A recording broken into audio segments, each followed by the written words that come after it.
Here is the director's commentary for Prank Call, and as you can see here, this is a little bit of a homage to Pulp Fiction, beginning with a little bit of something from the dictionary.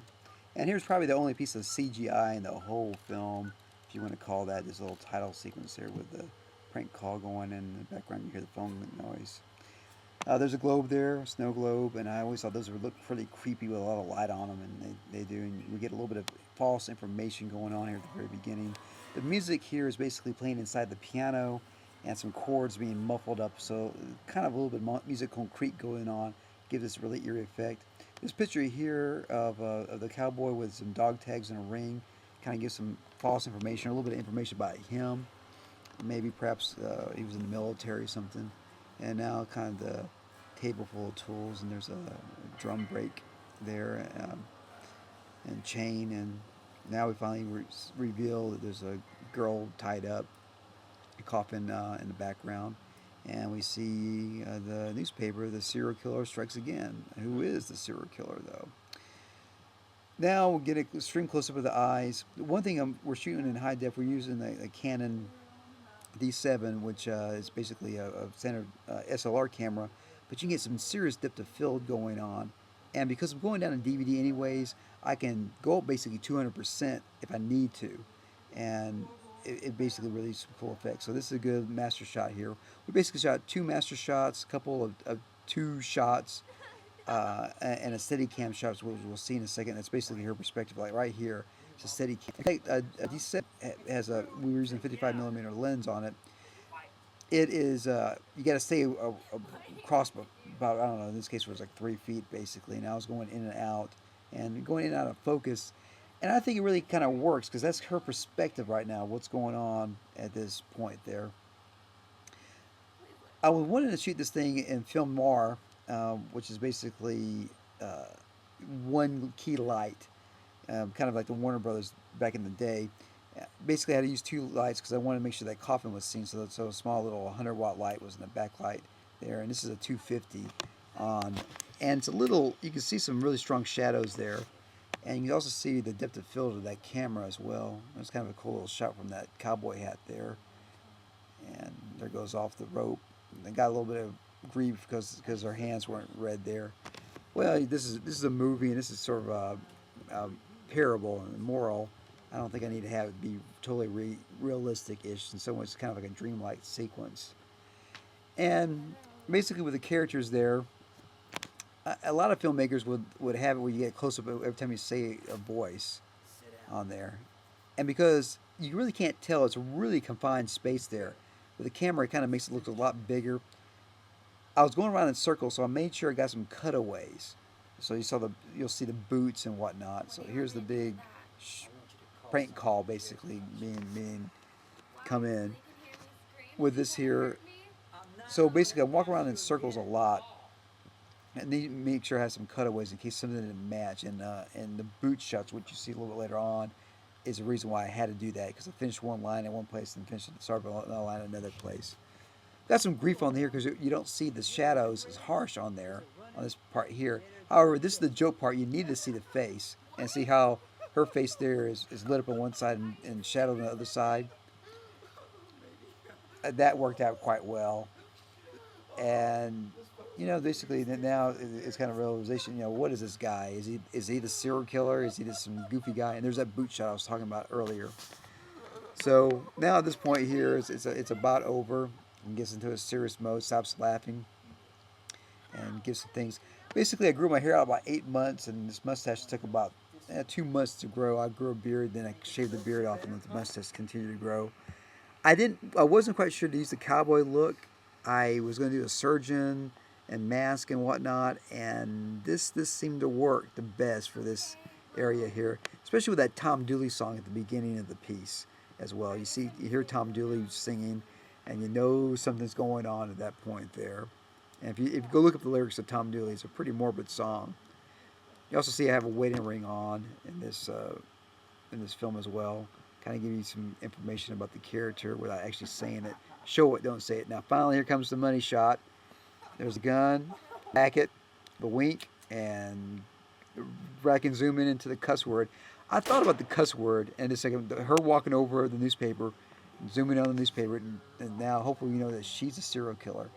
Well, I did film that thing a couple times, but like, oh no, it just didn't work. And for this piece to sell, whether you think it's a comedy or serious or whatever, it needed that in there.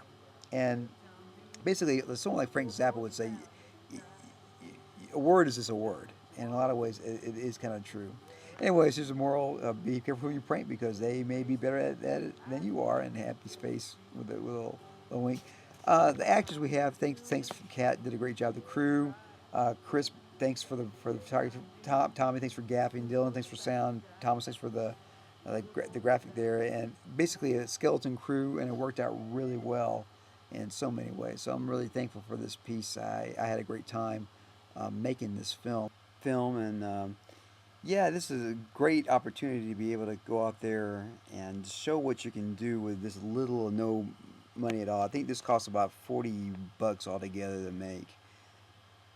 And if you're a filmmaker, you go out there and make films. It doesn't matter what technology you have.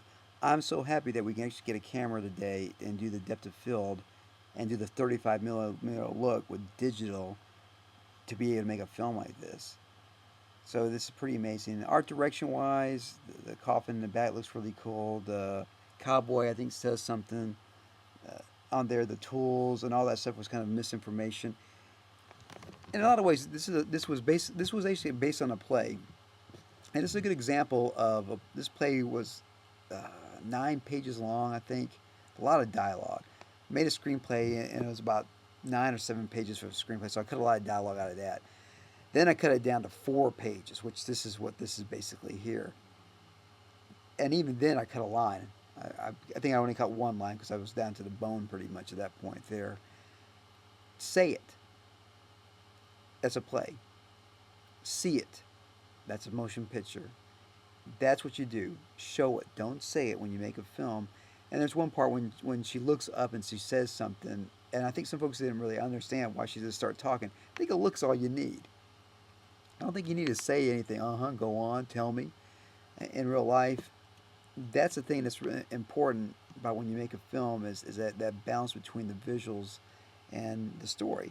In a lot of ways, will this story make sense if I got rid of all the dialogue? And if the answer is no, then it's not a good film.